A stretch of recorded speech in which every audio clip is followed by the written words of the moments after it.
So, Father, is there any kind of contradiction there? Is it a good idea to celebrate Halloween? What are your thoughts on this? Well, unfortunately, the modern world has turned Halloween, that is, Hallows, Holy Souls, the Saints' evening, into Hell evening. They actually call it Hell Night in Detroit, for example. And that's actually not a bad translation of Halloween, evening of hell. Should we celebrate Halloween? Well, you look back at the history of time, which is we do. We look at the development of these things. And we find that in certain countries, European countries, Ireland, you see the jack-o'-lantern, all these symbols and so on. We're told all kinds of different theories as to how these practices came about historically. Some are trying to make us see, well, this is an organic, natural development of let's say, theology and faith. And so we want to celebrate the saints, All Saints' Day. So we have All Souls' Day, the following day. November 1st, All Saints' Day is dedicated to the souls in heaven. November 2nd, All Souls' Day is dedicated to the souls in purgatory.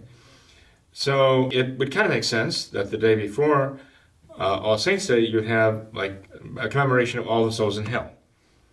I was just reading somebody's explanation about this, that this was kind of the Catholic thinking that went into that. Really? And I thought, well, this is really clever. It's not intelligent, but it's very clever, So we're going to have a day in which we commemorate all the souls in hell. That's interesting. I never heard of that as a Catholic. The idea was that the Catholic people would have these jack-o'-lanterns to remind them to pray for the souls that are not yet in heaven. Or they'd have other practices to remind them that there are still suffering souls. But you'd think that would be associated with All Souls' Day if we're talking about souls in purgatory. Right. So I don't buy these explanations trying to give us an idea, certainly in terms of what people do today to celebrate Hell Evening. It's an occult festival. The witches celebrate Samhain, right?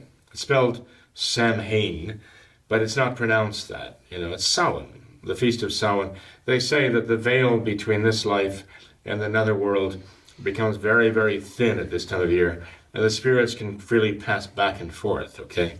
So we have these wicked spirits who are not spirits of those in the grace of God, quite the contrary.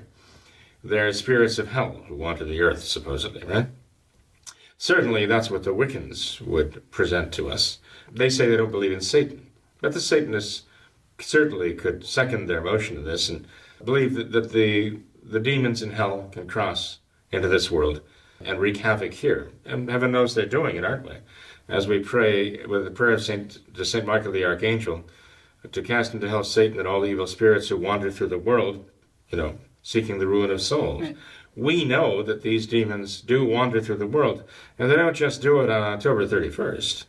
They do it day by day. They're on the loose, they're on the prowl. These are damned souls who are seeking, really, to gain the condemnation of others, because they're moved by hatred toward God, hatred toward others, and hatred toward themselves.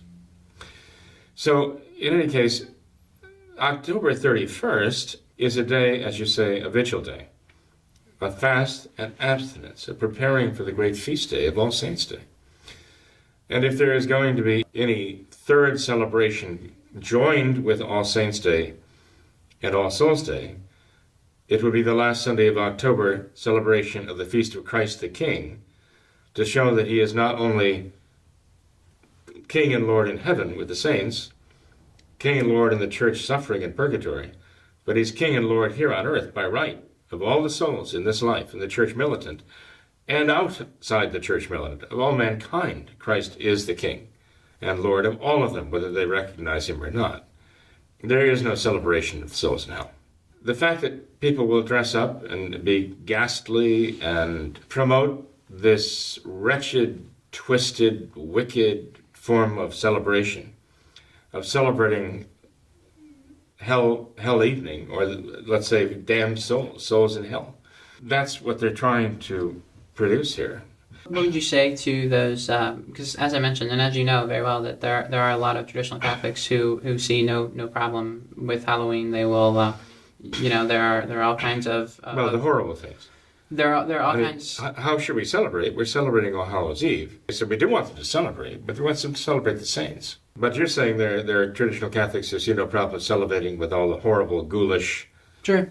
macabre stuff. Exactly. But There are haunted hay rides. There are haunted houses. Various things. That traditional Catholics will attend, and they'll say, there's no problem with this. It's just an innocent, fun little game. We're gonna dress up in some silly costumes and have a little fun, scaring people. It's just a fun, harmless thing. How would you respond to something like that? Well, it gets to the point where people enjoy that and they become inured to it. Consider it to be just good, clean fun. To put on a skeleton suit or something like that, that's one thing. But the horrible masks they're selling in these party stores are just so awful. They're competing with each other to be as grotesque as they possibly can be.